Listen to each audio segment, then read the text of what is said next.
The idea of a direct attack on American soil by Iran seems like something from a movie. But today, with tensions higher than ever, it is a possibility that security experts take very seriously. After the United States airstrikes on Iran's nuclear sites on June 22, 2025, the world holds its breath. Iran's leaders have promised to retaliate, and they do not need long-range missiles to strike the United States. Instead, they would likely use methods that are harder to trace and defend against. This kind of warfare, known as asymmetric conflict, allows a weaker military power to inflict serious damage on a stronger one by avoiding a direct fight and using unconventional tactics. It focuses on creating fear and chaos rather than winning a traditional battlefield victory. Iran has spent years building a network of secret agents and supporters around the world. Some of these individuals, often called sleeper cells, could already be inside the United States. They might be living normal lives, waiting for the command to act.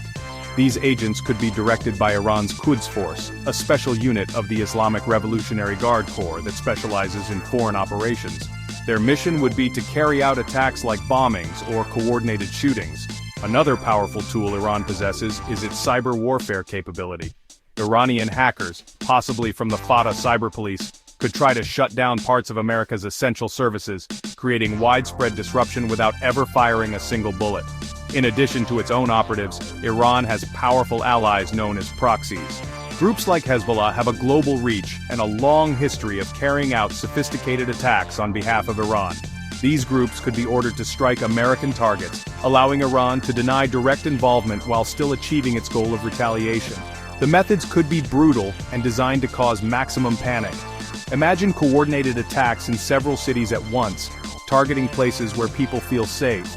The goal would be to shatter America's sense of security and prove that no one is beyond Iran's reach, turning everyday locations into front lines in a shadow war. The threat isn't just on land. In the seas, Iranian-backed Houthi rebels have already threatened American ships in the Red Sea. While this is far from United States shores, it shows a willingness to engage American interests wherever they are vulnerable. An attack on United States soil would be the most extreme step, a desperate and dangerous gamble. But after the recent United States strikes, which Iran sees as an act of war, their leaders might feel they have nothing left to lose. The focus would be on psychological impact, aiming to terrorize the American public and create political pressure on its leaders, forcing a change in United States policy through fear and instability. If Iran were to attack the United States, the targets chosen would be carefully selected for their symbolic and practical importance. Major cities like New York, Washington, D.C., and Los Angeles are at the top of the list. These cities are not just home to millions of people, they are the heart of America's financial, political, and cultural power.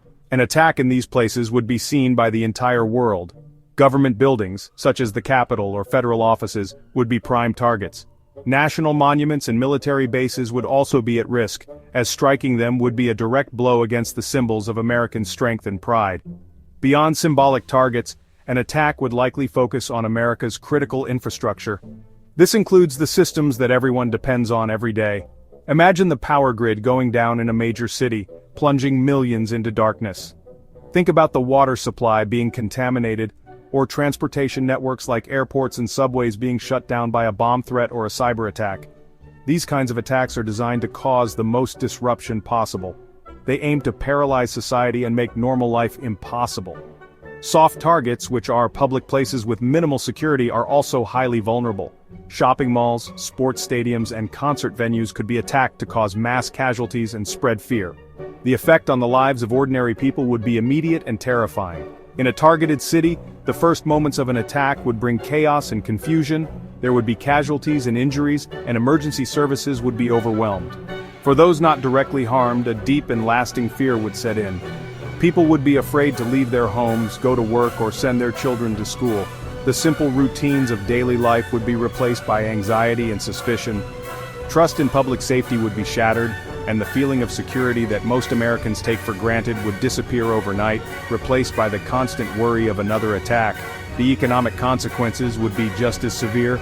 An attack would cause financial markets to tumble and could trigger a recession. Businesses in affected cities would close, and supply chains across the country would be disrupted. The social fabric could also start to tear. A wave of anger and fear might lead to a backlash against people of Middle Eastern descent, creating division and mistrust within communities. The attack would dominate every news channel and every conversation, deepening the political divides that already exist in the country. Life in America would fundamentally change, marked by a new era of fear and uncertainty. In the aftermath of an attack on its soil, the United States government and military would respond with overwhelming force and speed. The immediate priority would be to help the victims and secure the attack sites, but a powerful military retaliation would follow very quickly. The president would likely address the nation, promising justice and vengeance. United States military forces already on high alert in the Middle East would launch a massive series of strikes against Iran. The targets would include Iranian military bases, naval fleets, command and control centers, and the leadership of the IRGC. The goal would be to cripple Iran's ability to wage war and punish its leaders directly for the attack. This military response would not be limited to conventional airstrikes. The United States would also wage a powerful offensive in cyberspace, targeting Iran's own critical infrastructure. This could mean shutting down their power grid, banking systems, and government communications. Covert operations would also be escalated, with special forces and intelligence agencies working to dismantle the terror networks responsible for the attack from the inside. The message sent to Iran and the rest of the world would be clear and unambiguous. An attack on the American homeland will be met with a devastating response that leaves no doubt about American power and resolve. The scale of the retaliation would be designed to be a powerful deterrent to any other nation considering a similar action. At home, the country would be placed on a war footing. The government would likely declare a national state of emergency. This would lead to a dramatic increase in security at all public places. Airports, train stations, and borders would see a massive presence of law enforcement and military personnel. The National Guard would be mobilized to protect critical infrastructure and maintain order in major cities. Daily life would be subject to new restrictions. There could be curfews, checkpoints, and widespread searches. The government would almost certainly seek expanded surveillance powers, arguing that they are necessary to find other sleeper cells and prevent future attacks, sparking intense debates over privacy and civil liberties. Internationally, the United States would use all its diplomatic power to isolate Iran. It would call on its allies in NATO for support, possibly invoking Article 5, which states that an attack on one member is an attack on all. The United States would also push for strong action at the United Nations Security Council, seeking global condemnation and harsh sanctions against Iran. The goal would be to build a worldwide coalition against the Iranian regime, cutting it off from the global economy and turning it into an international pariah. The diplomatic offensive would be just as important as the military one, aiming to ensure that Iran faces consequences on every possible front for its actions. A major terror attack on United States soil would not just be a single tragic event, it would be the start of a new and dangerous chapter for America and the world. The United States military response, no matter how powerful, would likely lead to a wider and more prolonged conflict. Iran, facing an existential threat, would fight back with everything it has. This could draw in other countries in the Middle East, turning the region into a massive battlefield. Allies of the United States, like Israel and Saudi Arabia, would be at high risk of attack from Iran and its proxies. This could quickly spiral into a full-scale regional war, with devastating consequences for everyone involved. Domestically, America would be transformed into a more guarded and fearful nation. The increased security measures put in place after the attack might never be fully rolled back. The country could enter a new era as a permanent security state, where government surveillance and monitoring of citizens become a normal part of life. The debate over freedom versus security would intensify, and the laws of the country could be changed in ways that limit personal liberties. The sense of an open and free society would be damaged, perhaps permanently. The psychological scars would run deep, leaving a legacy of fear and division that could last for generations. The global impact would be immense. A war between the United States and Iran would throw the world economy into chaos. Oil prices would skyrocket as shipping through the Strait of Hormuz, a critical waterway, would be disrupted. This would affect industries and consumers everywhere, leading to economic hardship far beyond the Middle East. Global alliances could shift, as different countries take sides in the conflict.